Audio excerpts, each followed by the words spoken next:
Sabe, há ideias que nos parecem completamente imutáveis, como se estivessem gravadas em pedra desde sempre.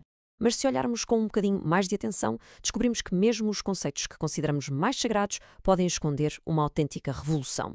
E é precisamente isso que vamos fazer: seguir o rastro de uma dessas revoluções, uma que está escondida à vista de todos em textos com milhares de anos.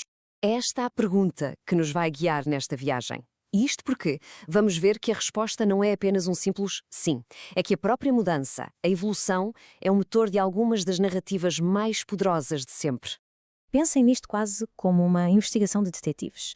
O nosso trabalho vai ser juntar as pistas, peça por peça, seguindo um fio condutor que atravessa séculos de pensamento e de escrita até revelarmos uma transformação, uma transformação radical. Ora bem, a nossa primeira pista leva-nos ao livro de Isaías e é uma figura que é, ao mesmo tempo, misteriosa e central: o servo de Deus. E logo aqui deparamos com o primeiro detalhe que é, no mínimo, surpreendente. Porque, claro, quando ouvimos a palavra servo, pensamos logo numa pessoa, num indivíduo. Acontece que, na sua origem, o texto não fala de uma pessoa, mas de algo muito, muito maior. O servo é o povo de Israel na sua totalidade. É uma identidade coletiva com uma missão. E que missão era esta, afinal? Bem, reparem bem, não se trata de uma missão de conquista militar ou de poder. Nada disso. É uma missão de testemunho. A ideia é que, ao ser salvo por Deus, Israel se torna a prova viva, a tal luz que mostra a todos os outros povos que a salvação é possível. A sua história devia literalmente iluminar o mundo. E é aqui que a coisa fica mesmo interessante. Esta ideia começa a plantar a semente de uma revolução na esperança messiânica da altura. É como se muito devagarinho a imagem daquele Messias rei, o grande líder militar, se começasse a desfocar para dar lugar a uma outra, totalmente diferente, a de um Messias servo, cuja força não está na espada, mas sim no serviço. Claro que esta ideia de serviço levanta outra questão fundamental. Se a missão é servir, então qual é, digamos, a forma mais elevada, mais pura desse serviço? A nossa investigação leva-nos agora a um conceito que está intimamente ligado a este: o sacrifício. Pois bem, a resposta a esta pergunta também não foi sempre a mesma, nem de perto nem de longe. Tal como a ideia do servo, o conceito de sacrifício passou por uma evolução profundíssima, quase uma reviravolta completa. O que aconteceu foi uma espécie de pedagogia lenta ao longo de séculos. Os profetas foram pouco a pouco ensinando uma nova maneira de olhar para isto. Primeiro, cortaram completamente com os rituais pagãos. Deus não quer a morte, ele é o Deus da vida. Ponto final. Depois, o foco muda do exterior para o interior, de que servem os rituais se o coração não estiver alinhado com eles. O que Deus realmente valoriza é o amor, a justiça, a misericórdia.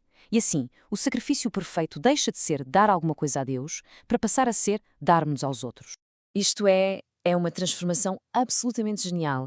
A palavra sacrifício vem do latim sacrum facere, que significa tornar sagrado. A grande sacada, a grande revolução, foi perceber que aquilo que se torna sagrado não é o ato de estirar a vida, mas sim o de promover a vida. O ato sagrado por excelência é uma vida inteira de serviço. Ok, e agora é aqui que a coisa atinge o clímax. É neste ponto que as duas linhas da nossa investigação, a do servo que testemunha e a do sacrifício como serviço, se encontram. E o resultado é uma das maiores reviravoltas narrativas da história.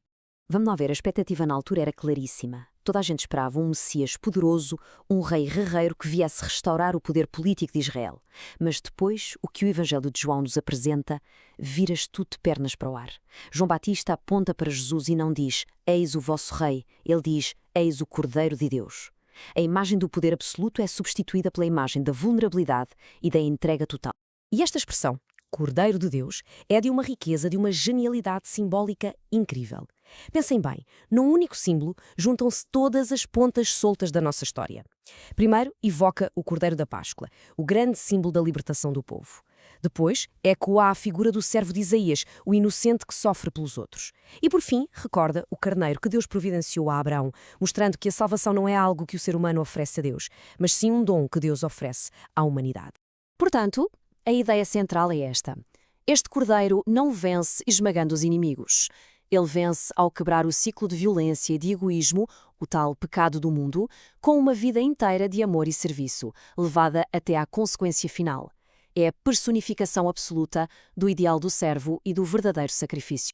Mas atenção, a história não acaba aqui. A revolução não termina com uma só figura. Pelo contrário, a missão é entregue como um testemunho que é passado de mão em mão para toda uma comunidade. A própria palavra que hoje usamos, igreja, vem do grego eclésia, e o seu significado original é fundamental para percebermos isto. Não significa um edifício, significa uma assembleia convocada. Um grupo de pessoas que são chamadas para fora da sua rotina para cumprirem uma missão em conjunto. E outra coisa curiosa, todos os membros desta comunidade eram chamados santos, mas não porque fossem pessoas perfeitas ou moralmente irrepreensíveis, longe disso. Eram santos no sentido de serem consagrados, ou seja, separados, para pertencerem a Deus e à sua missão no mundo. Então, o percurso torna-se bastante claro. As pessoas são chamadas a fazer parte de uma comunidade, aí são consagradas para uma missão e juntas tornam-se o novo servo coletivo. A missão de ser uma luz para as nações não terminou, foi simplesmente passada à geração seguinte. A ideia é que já não são meros espectadores da história da salvação, passam a ser os seus protagonistas.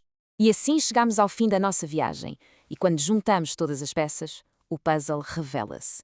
Aquelas ideias que pareciam tão fixas e estáticas estavam, na verdade, numa jornada de transformação constante.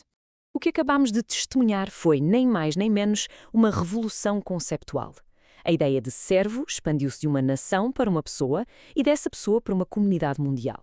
A ideia de sacrifício transformou-se de um ato de morte num ato de promoção da vida. E a ideia de salvador evoluiu de um rei conquistador para um cordeiro servidor. E tudo isto, claro, traz-nos de volta aos dias de hoje. Porque esta viagem pelo passado não é só um exercício de história, serve para nos questionarmos. Se ideias tão centrais, tão antigas, puderam ser viradas do avesso, que certezas absolutas que temos hoje podem estar secretamente à espera da sua própria revolução? É uma boa pergunta para ficar a ecoar.